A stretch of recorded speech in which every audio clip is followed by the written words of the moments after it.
All right, so this is our reaction section, and we're gonna start off with if we believe that interest rates will get cut. So the Fed basically said, Jerome Powell basically indicated that for 2024, he sees 3 rate cuts coming. And here's why we want to talk about it. Like, we should talk about this because interest rates affect the entire economy, and they indirectly affect marketing at the end of the day because it's spending, right?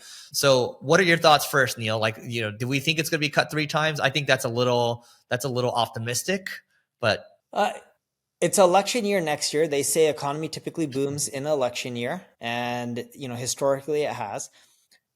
The Fed has also come out and said, hey, it's potential. We never said we are cutting 3 times. To be clear, they never said they are going to cut 3 times.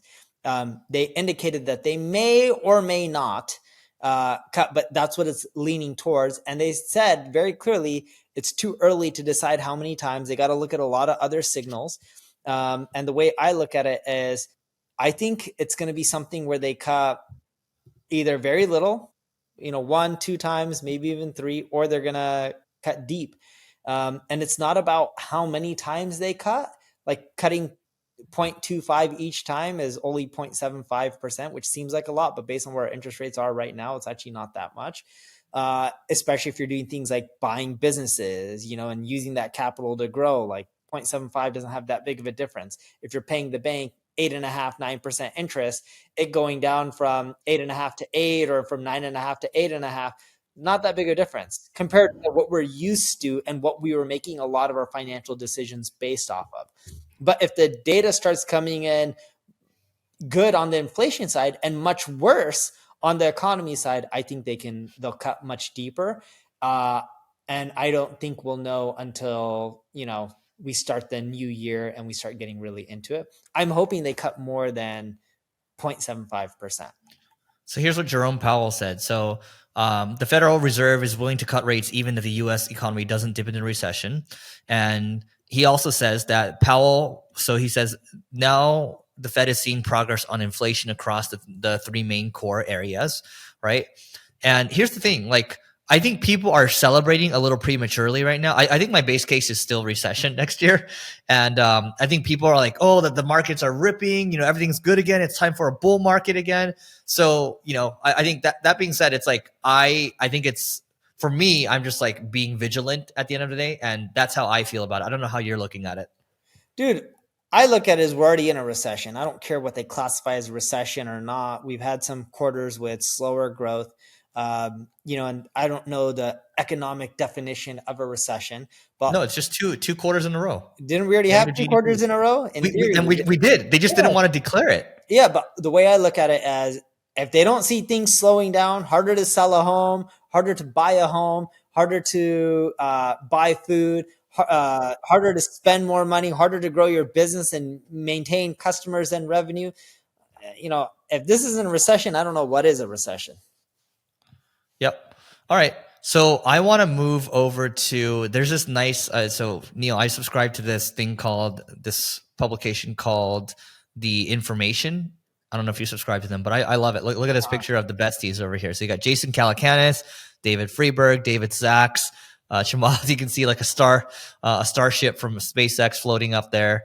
But this piece is basically like, it's kind of congratulating the besties, but also kind of talking down a little bit to them as well, like kind of a mini hit piece, that the Besties Revenge, how the All In podcast captured Silicon Valley.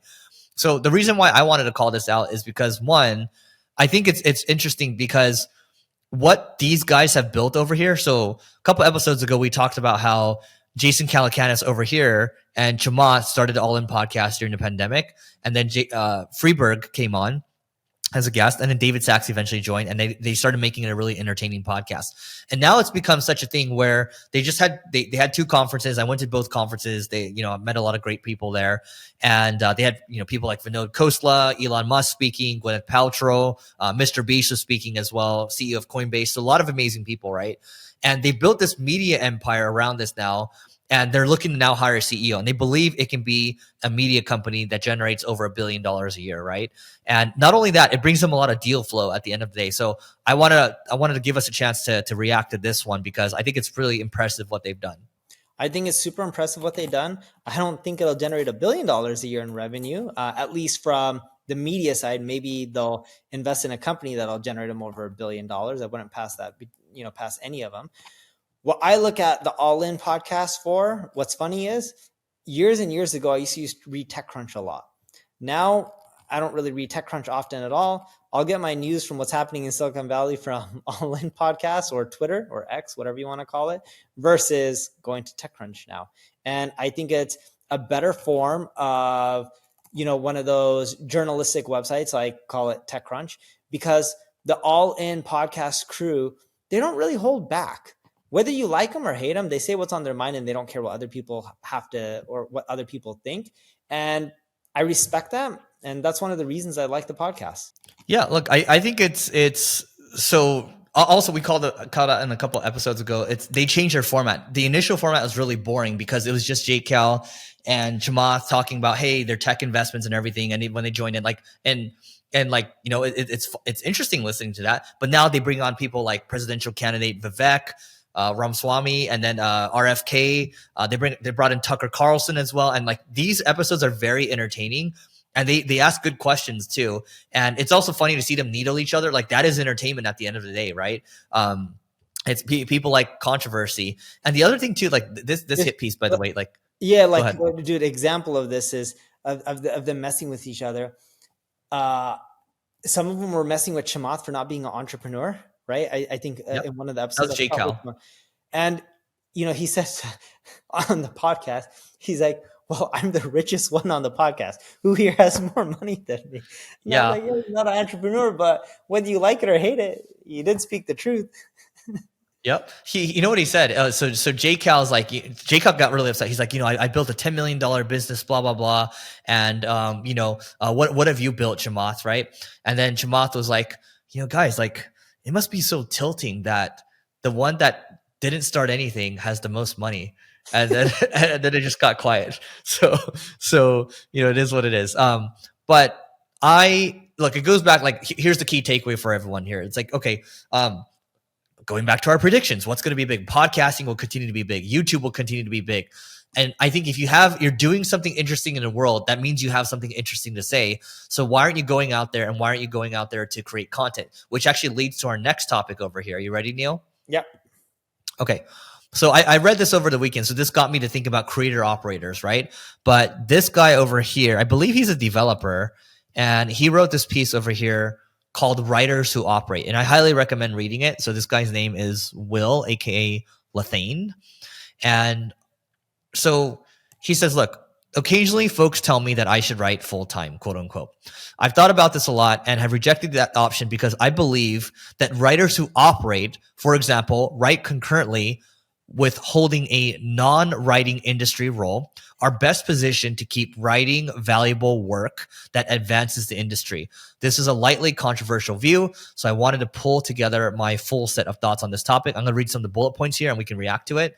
I recommend reading the whole thing. But here's the themes that I want to work through. So he says, evaluating believability for operators is much easier than for non-operators, right? Second bullet point, the pursuit of distribution changes what and how authors write. For example, it pulls towards topics that are trending. So let's sit on these two for a moment. The bullet point that I just read is like, when you start to become a creator, eventually what happens is you start to create based on trends because you want to get the most views at the end of the day, right? Now, the first bullet point here is like, when you are talking about, you're trying to evaluate something, well, an operator is going to they have actual experience, so they can evaluate something more to the truth than the non-operator can. Does that make sense, Neil? Yep. Okay. So look, we can continue down here, but look, you guys can end up reading it, but the big thing is, he believes, or she believes, is a he, and bet is he, right? It's a he. It's a he. He believes that writing helps them become a better operator and gives them a better perspective of what's really happening. Well, no. It's yes, that, but more so, he believes having operating experience as a writer is better than just being a pure creator. I agree with that. I think no matter what content you're creating or what you're doing, if you have experience in it, you're going to be better off. I think the reason people read a lot of my content, at least with marketing, isn't because of my writing skills, because I know I don't have the best grammar or spelling. In almost everything, I have errors. even though I use Grammarly, that's helped a lot, but still I have errors. And it's because of the experience, the data, the stuff I can share that other people can't because they haven't experienced it.